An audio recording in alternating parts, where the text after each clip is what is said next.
Hello बच्चों, कैसे हो। लास्ट क्लास में हमने पढ़ा था charges, accumulation of charges, discharging, normal charges जैसे बालों पे रब करके, पॉलिथीन शीट्स पे रब करके, स्टैटिक चार्जेस। आज हम पढ़ेंगे इस चैप्टर में जो मेन चीज है, लाइटनिंग।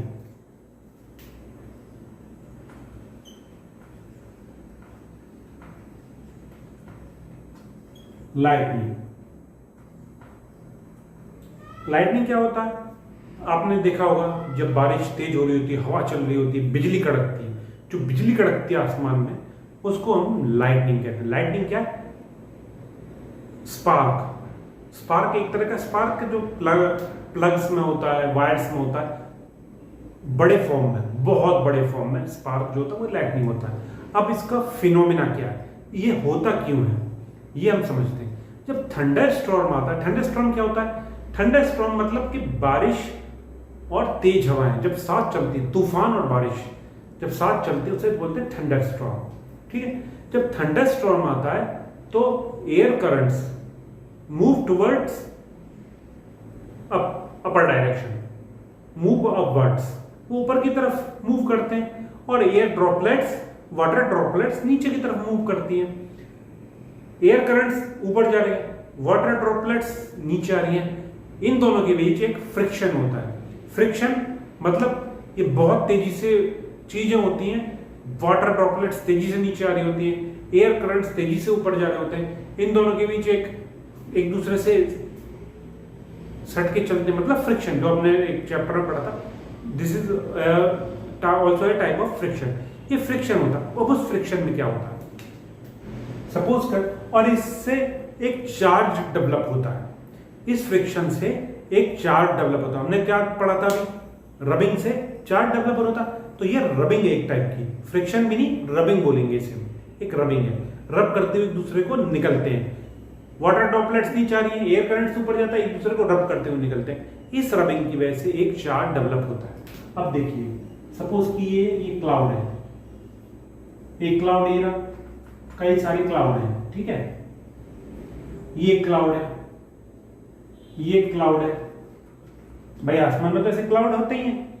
ये सारे क्लाउड हैं जो ऊपर चल रहे हैं। तो इस रबिंग की वजह से क्या होता है, एक चार्ज डेवलप होता है। अब ये सपोज किया गया, जो अभी तक कंप्लीटली अंडरस्टूड नहीं है, पर इट्स अजम्पशन है, सपोज किया गया। सपोज किया गया इस रबिंग की वजह से इन क्लाउड्स के अपर पार्ट्स में पॉजिटिव चार्ज एक्युमुलेट हो जाता है। अपर parts are accumulated with positive charge and lower with negative charge. Lower parts में नेगेटिव चार्ज हो जाता है। ऐसी इसके अपर में पॉजिटिव हो जाता है, लोअर में नेगेटिव हो जाता है। ऐसी इसके अपर में पॉजिटिव हो गया, लोअर में नेगेटिव हो गया। ठीक है, अब क्या होता है, जब ये चार्ज, आपको पता है कि air is not a conductor of electricity, ठीक है, एयर इलेक्ट्रिसिटी कंडक्ट नहीं करती है। पर आपने, अब देखो होता क्या है, जब ये चार्ज, ये प्रोसेस तो कंटिन्यूअस चल रहा है, थंडर स्टॉर्म का, एयर करंट्स ऊपर जा रहे हैं, वाटर ड्रॉपलेट्स नीचे आ रहे हैं, कंटिन्यूअस प्रोसेस चल रहा है।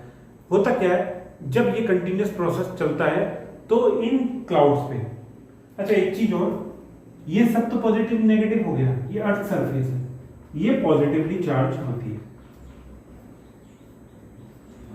ओके, तो ये कंटिन्यूअस प्रोसेस चल रहा है, तो क्लाउड्स पे इतना ज्यादा चार्ज एक्युमुलेट हो जाता है, पॉजिटिव और नेगेटिव, कि भले ही एयर इलेक्ट्रिसिटी कंडक्ट नहीं करती है, पर वो उसको संभाल नहीं पाती, इतना ज्यादा चार्ज एक्युमुलेट होता है। अब आप किसी बर्तन में पानी भरेंगे, एक लिमिट तक ही वो पानी को अपने अंदर रख सकता है, एक लिमिट के बाद पानी बहने लगेगा। तो क्या होता है, जब ये इतना ज्यादा चार्ज एक्युमुलेट हो जाता है तो दो कारण होते हैं। ये डिस्चार्ज होता है। भाई जब डिस्चार्ज, क्या, किसी बर्तन को भरेंगे, वो भरेगा, भर रहा है जब तक भरता है, फिर डिस्चार्ज होगा। डिस्चार्ज मतलब कि उसमें से पानी निकलना शुरू हो जाएगा, डिस्चार्ज हो जाएगा। ऐसे यहाँ फिनोमिना ये काम करता है। तो जब ये डिस्चार्ज होगा तो वो लाइटनिंग के रूप में हमको दिखाई देगा। साउंड, जिसमें क्या प्रोड्यूस होता है, साउंड और लाइट। इसको बोलते हैं लाइटनिंग। जैसे स्पार्क में आपने देखा होगा, साउंड आती है, धीरे चट की आवाज आती है, लाइट दिखाई देती है, स्पार्क दिखाई देता है। ऐसी इस प्रोसेस में भी बहुत ज्यादा चार्ज एक्यूमुलेट हो जाता है, जिसकी वजह से लाइटनिंग पॉसिबल हो पाती है। और इसमें आवाज सुनाई देती है हमको एक, और एक लाइट दिखाई देती है। अभी होता कैसे है, लाइटनिंग हुई कैसे? जब दो बादल है, ये दो क्लाउड्स है, एक दूसरे से टकराते हैं, ये हमेशा ऊपर नीचे रहेंगे, ठीक है। अगर ये इस पोजीशन में है, इसका पॉजिटिव इसके नेगेटिव से मिल जाएगा, ये डिस्चार्ज हो जाएंगे, या ये वाले नेगेटिव पॉजिटिवली चार्ज अर्थ के आयंस के साथ कांटेक्ट कर लेंगे। ये डिस्चार्जिंग ऑफ क्लाउड्स है। इस प्रोसेस में क्या होता है, जब अर्थ के पॉजिटिवली चार्ज आयन के साथ, पॉजिटिवली चार्ज अर्थ के साथ इसके नेगेटिव चार्ज कांटेक्ट करता है, तो लाइटनिंग जमीन तक आ जाती है और तबाही मचा देती है, नुकसान कर देती है। बट अगर ये क्लाउड में बात हो जाती है तो ऊपर ही दोनों निपट लेते हैं, उसका पॉजिटिव उसके नेगेटिव से मिलके ऊपर ही लाइटनिंग हो जाती है, ऊपर ही चीज खत्म होती है। पर डेंजरस कब होता है, जब ये डिस्चार्ज होता है अर्थ की पॉजिटिवली चार्ज अर्थ के साथ ही क्लाउड, तो डिस्ट्रक्शन होता है। इस तरह से हमको लाइटनिंग के समय आवाज सुनाई देती है। कैसे? दो क्लाउड्स हैं, ऊपर part positively charge, lower part negatively charge, when both clouds collide with each other, इसका पॉजिटिव इसके नेगेटिव से मिल जाता है, और इसका जो नेगेटिव है इसका भी नेगेटिव, इसके नीचे भी कोई बादल होगा उसके पॉजिटिव से मिलेगा, पर जो सबसे नीचे बादल है उसका नेगेटिव चार्ज, या इन सब बादलों का नेगेटिव चार्ज जितना एक्यूमुलेट हो जाए कि वो अर्थ के पॉजिटिवली चार्ज अर्थ के साथ ही डिस्चार्ज हो पाए, तो इस प्रोसेस को कहते हैं हम लाइटनिंग। ओके, ये पूरा प्रोसेस था लाइटनिंग, कैसे लाइटनिंग होती है। तो हमें इस तरह से लाइटनिंग का प्रोसेस पता चल गया कि लाइटनिंग किस वजह से होती है। इस वजह से नहीं होती कि भगवान को या ईश्वर को गुस्सा आ रहा है, ये साइंटिफिक फिनोमिना ये है। इसलिए हमें लाइट से डरने की जरूरत नहीं है, हमें उससे प्रिकॉशन लेना है, हमें उससे अपनी एक सेफ्टी रखनी है, उससे हम कैसे बच सकते हैं। ओके, अब हम देखते हैं कि लाइटनिंग के टाइम पे हमें क्या क्या प्रिकॉशन रखनी चाहिए, क्या सेफ्टी मेजर्स लेनी चाहिए। सेफ्टी,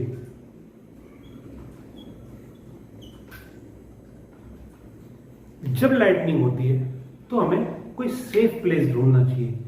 सबसे सेफ प्लेस होता है हमारा घर। हमको लाइटनिंग के टाइम पे जब थंडर स्टॉर्म आ रहा हो तो मैक्सिमम पॉसिबल हो सके तो हमें अपने घर में रहना चाहिए। और घर से बाहर कब निकलना चाहिए, जब लास्ट थंडर हो, लास्ट लाइटनिंग हो, उसकी आवाज के कुछ देर बाद ही हमें घर से निकलना चाहिए, अगर निकलना बहुत जरूरी है तो। अच्छा, सेफ्टी जो मेजर्स हैं वो दो तरह से होते हैं।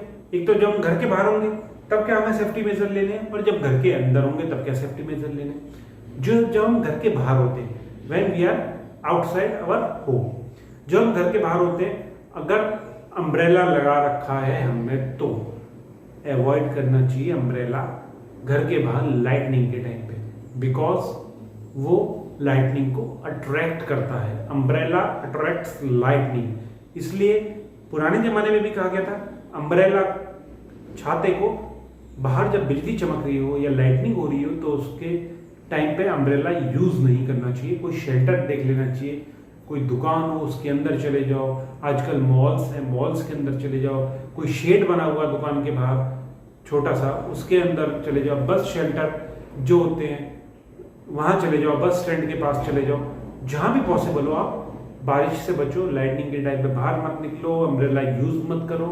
और दूसरा, अगर हम कहीं जंगल में हैं तो हमें बड़े पेड़ों के बजाय छोटे पेड़ों के नीचे छुपना चाहिए, क्योंकि बड़े पेड़ लाइटनिंग को जल्दी अट्रैक्ट करते हैं in comparison to small trees.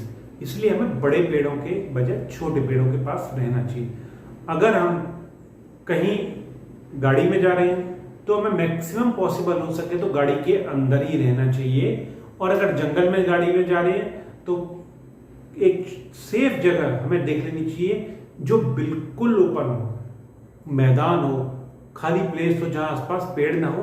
कोशिश करनी चाहिए गाड़ी को हम ड्राइव करते हुए ऐसी जगह ले चलें, और गाड़ी के दरवाजे या खिड़की लाइटनिंग के टाइम पे कभी भी नहीं खोलने चाहिए। उससे क्या होता है, अगर लाइटनिंग जमीन पे आई तो अंदर आ सकती है गाड़ी के और आपको नुकसान भी पहुंचा सकती है।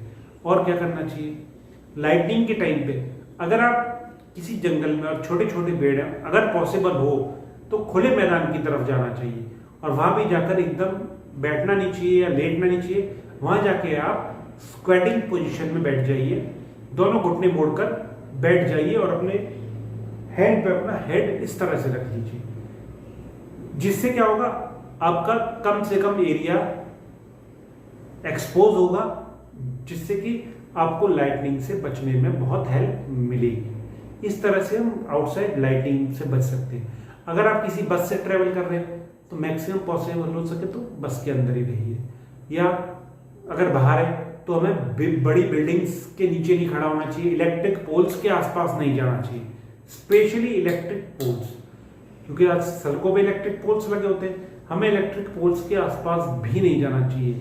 या कोई बड़ा ऑब्जेक्ट रखा हो, जैसे होर्डिंग लगे होते हैं या कोई पोल लगा हुआ है नॉर्मल, उसके आसपास भी नहीं जाना चाहिए। ऐसी कोई चीज जो इलेक्ट्रिसिटी का गुड कंडक्टर है, गुड कंडक्टर ऑफ इलेक्ट्रिसिटी, ऐसी चीज के पास भी हमें नहीं जाना चाहिए, या लूज ऑब्जेक्ट के पास लाइटनिंग में नहीं जाना चाहिए। ठीक है, ये हमारे प्रिकॉशन थे जब हम घर से बाहर हो, और जब घर के अंदर हो तो मैक्सिमम पॉसिबल हो घर के अंदर ही रहिए। अब जो टीवी होता है, जो इलेक्ट्रिक आपके सॉकेट्स होते हैं, वो हार्मफुल होते हैं यूज करने लाइटनिंग के टाइम पे, इसलिए टीवी, फ्रिज, इंटरनेट, इनको अनप्लग कर दीजिए। हाँ, लाइट जला के रखिए, उससे कोई हार्म नहीं होगा आपको लाइटनिंग के टाइम पे। और टेलीफोन, टेलीफोन कौन से, wired telephone, okay, wired telephone, उनका यूज बिल्कुल नहीं करना चाहिए, और उसकी जगह मोबाइल यूज कर सकते हैं। वैसे अगर जरूरत हो तो मोबाइल के यूज से बचें। अगर आपको यूज करना ही है, मोबाइल से किसी को कॉल करना है, तो कभी भी किसी के लैंडलाइन पे लाइटनिंग के टाइम पे फोन नहीं करना चाहिए। लैंडलाइन मतलब वायर्ड फोन जो हो, उसमें फोन नहीं करना चाहिए लाइटनिंग के टाइम पे। उस टाइम आप उनके मोबाइल पे फोन कीजिए। वैसे तो आजकल सब लोग एक दूसरे के मोबाइल पे ही फोन करते हैं, जरूरत हो तो भी लैंडलाइन पे करते हैं, पर लाइटनिंग के टाइम पे अवॉइड करना चाहिए लैंडलाइन फोन पे फोन करना। तो हमारे प्रिकॉशन थे, सेफ्टी मेजर्स थे कि हम घर के अंदर हो तब लाइटनिंग से कैसे बचे, घर के बाहर हो तो लाइटनिंग से कैसे बचे। ओके, अब आते हैं लाइटनिंग कंडक्टर। ये क्या होते हैं,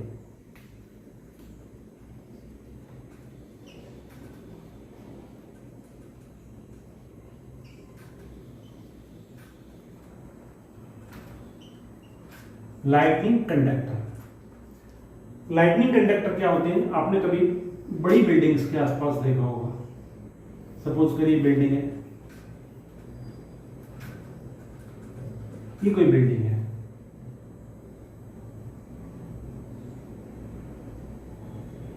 यहां एक मेटल वायर लगा होता है और एक दीवार के सहारे आ रहा है और एक जमीन तक जा रहा है। आपने स्ट्रिप देखी होगी ऐसी कई बिल्डिंग्स के आसपास, या पुरानी बिल्डिंग्स जो होती हैं, पुराने टेम्पल्स जो होते हैं, उन पे स्ट्रिप लगी होती है, मेटल की स्ट्रिप होती है।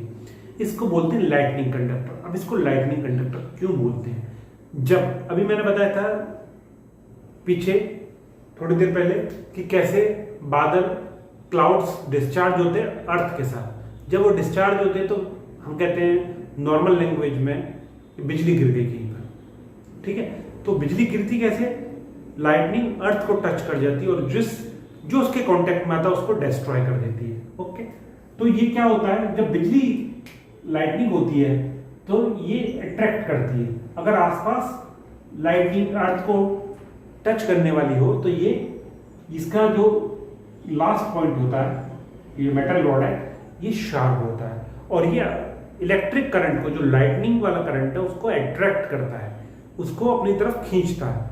जो आसपास की जितनी भी लाइटनिंग जारी होती है, बिजली जारी होती है, उसको ये खींचता है और ये खींच के इस रॉड के सहारे, ये रॉड बिजली के सहारे लगी होती है, इसके सहारे नीचे आ जाता है अर्थ में, और यहाँ एक कॉपर की प्लेट लगी होती है। ये अर्थ में बहुत नीचे तक गड्ढा होता है, काफी गहरा, उसमें दबी होती है, और यहाँ एक कॉपर की प्लेट लगी होती है, और इस कॉपर की प्लेट में आके ये डिस्चार्ज होता है, पूरी अर्थ में फैल जाता है। अर्थ इज न्यूट्रल, तो इसको डिस्चार्ज कर देती है इस करंट को। ये लाइटनिंग कंडक्टर हमको लाइटनिंग, जो बिजली चमक रही है, वो गिर रही है, जो बिजली, जो लाइटनिंग हो रही है, उससे बचने में हेल्प करती है। अगर वो कहीं और गिरेगी तो डिस्ट्रक्शन करेगी। मान लीजिए बिल्डिंग पर लाइटनिंग कंडक्टर न लगाया तो बिल्डिंग के ऊपर गिर जाएगी, बिल्डिंग को खत्म कर देगी, डिस्ट्रॉय कर देगी। उसमें जितनी भी ह्यूमंस हैं, जितने भी लोग रह रहे हैं, सबको नुकसान पहुंचाएगी और लाइफ भी जा सकती है, क्योंकि बहुत ज़्यादा तेज करंट होता है, बहुत हाई वोल्ट वाला इलेक्ट्रिक करंट होता है, लाइटनिंग वाला, बहुत ज़्यादा। तो इसलिए लाइटनिंग कंडक्टर बड़ी बड़ी बिल्डिंग्स में, घरों में, जो अच्छे घर बनाते हैं उसमें, पुरानी बिल्डिंग्स हैं, पुराने टेम्पल्स हैं, और पुरानी जो बिल्डिंग्स हैं बहुत पुराने ज़माने की, उनमें लगे होते हैं। और मोस्टली इनमें जो पुराने ज़माने में तो कॉपर की स्ट्रिप लगाते थे, ये पूरी कॉपर की स्ट्रिप लगाते थे, क्योंकि copper is a very good conductor of electricity in comparison to other metals. Copper बहुत अच्छा इलेक्ट्रिक कंडक्टर है। अब जो आजकल घर बन रहे हैं उनमें जो हमने देखा होगा आयरन रॉड्स के कॉलम बनाए जाते हैं पिलर्स के लिए। तो कभी कभी आपने देखा होगा आपके घर में भी जो लास्ट छत होती है उसमें पिलर्स निकले रहते हैं, ठीक है। ये पिलर्स आयरन रॉड्स निकली रहती हैं बाहर। उनका एक पर्पस तो ये होता है, अगर इसके ऊपर कभी कंस्ट्रक्शन करना पड़े तो इसी कंटिन्यूएशन में पिलर्स खड़ा कर देंगे, इसी में आयरन रॉड्स बांध के। एक दूसरा पर्पस ये भी होता है कि ये पिलर्स लाइटनिंग कंडक्टर का भी काम कर रहे हैं। यहाँ पर इनडायरेक्टली ये पिलर्स, ये रॉड्स लाइटनिंग कंडक्टर का काम भी कर रहे हैं। अगर कभी लाइटनिंग हुई और इस एरिया में आई तो इन रॉड्स के सारे ये, चूंकि जमीन में जमे होते हैं भाई, जो पिलर होगा घर का वो तो जमीन में नीचे से आएगा, जहां जमीन की नींव रखी होगी, जहां उसका बेस होगा वहां से आएगा। जमीन के नीचे दबे हुए हैं जो आयरन रॉड्स हैं, तो इससे लाइटनिंग से बिल्डिंग हमारी या हमारा घर बचा रहेगा और ये इस आयरन रॉड्स के सारे जमीन में चला जाएगा। तो उस टाइम पे जब थंडर स्टॉर्म आ रहा हो, लाइटनिंग हो रही हो, तो हमें घर में जो पिलर्स हैं उनसे भी दूर रहना चाहिए, क्योंकि हो सकता है ईश्वर ना करे ऐसा हो और लाइटनिंग उस एरिया में गिरी तो उन आयरन रॉड्स के सारे वो जमीन में जारी होगी और आपको नुकसान पहुंचा सकती है। इसलिए इन पिलर्स से भी थंडर स्टॉर्म के टाइम दूर रहना चाहिए। तो बच्चों ये था इस चैप्टर में, इस क्लास में lightning, what is lightning, safety purpose क्या हो, सेफ्टी मेजर्स क्या होने चाहिए, इसका कॉज क्या होता है, लाइटनिंग का फिनोमेना क्या है, और लाइटनिंग कंडक्टर क्या होते हैं। इसी प्रोसेस को, ये मैं बताता हूँ, इस प्रोसेस को बोलते हैं अर्थिंग। जो करंट है वो अर्थ में चला जाए वो अर्थिंग है, ठीक है। ऐसे हम घरों में यूज करते हैं, सॉकेट का मैंने बताया था वो अर्थिंग है। ये अर्थिंग के लिए लाइटनिंग कंडक्टर अर्थिंग के लिए ही यूज कर रहे हैं हम यहाँ पर। तो इस चैप्टर में मैंने बताया पूरा ये लाइटनिंग क्या होती है, उसके सेफ्टी मेजर्स क्या है, कॉज क्या है, फिनोमेना क्या है, और लाइटनिंग कंडक्टर क्या है। अब नेक्स्ट चैप्टर में हम पढ़ेंगे अर्थक्वेक। सी यू, टाटा, तब तक के लिए बाय।